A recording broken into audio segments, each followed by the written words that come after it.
Hello friends, আজকে appropriate preposition নিয়ে আলোচনা করব একটা ছোট্ট বিষয় নিয়ে। সেটা হচ্ছে ইকুয়াল, এই যে ওয়ার্ডটা রয়েছে এরপর আমরা কি কি প্রিপোজিশন ব্যবহার করব এবং বাংলাতে তখন এর কি অর্থ দাঁড়াবে।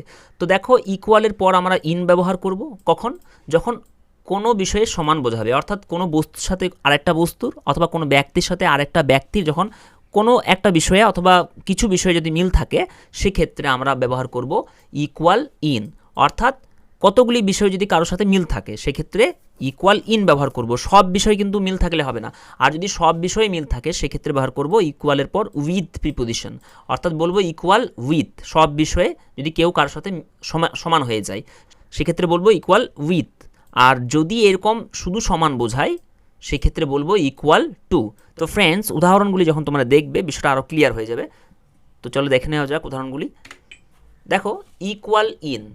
ইকুয়াল ইন কখন ব্যবহার করব? যখন কারো সাথে কারো একটা বা কয়েকটা বিষয়ে মিল থাকবে সেক্ষেত্রে ইকুয়াল ইন ব্যবহার করব। দেখো, সেন্টেন্সটা নিয়েছি, প্রথম সেন্টেন্সটা we are equal in age. এখানে ইকুয়ালের পর ইন প্রিপোজিশন ব্যবহার করেছি।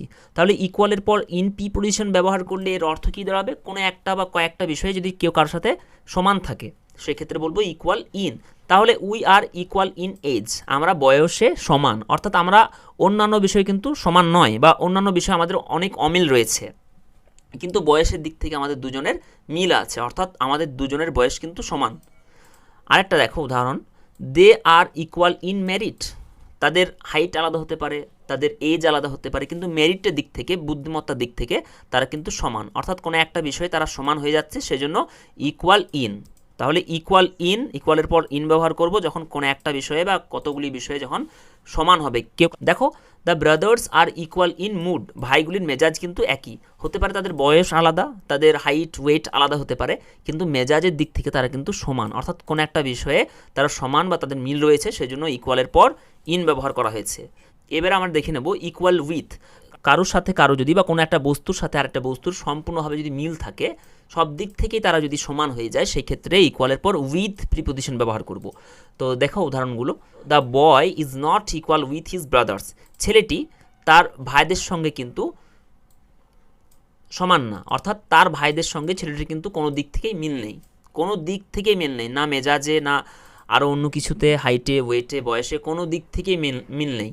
তো সেক্ষেত্রে ইকুয়ালের পর উইথ, যেহেতু আগে নট ব্যবহার করেছি সেজন্য মিল নেই, আর ইকুয়াল উইথ মানে সব দিক থেকে মিল থাকা বা সব দিক থেকে সমান। কিন্তু দ্য বয় ইজ নট, ছেলেটি নয়, ইকুয়াল উইথ, ইকুয়াল উইথ অর্থাৎ সমান, সব দিক থেকে সমান নয়, কাদের সাথে? হিজ ব্রাদার্স, তার ভাইদের সাথে ছেলেটির কোনো মিল নেই।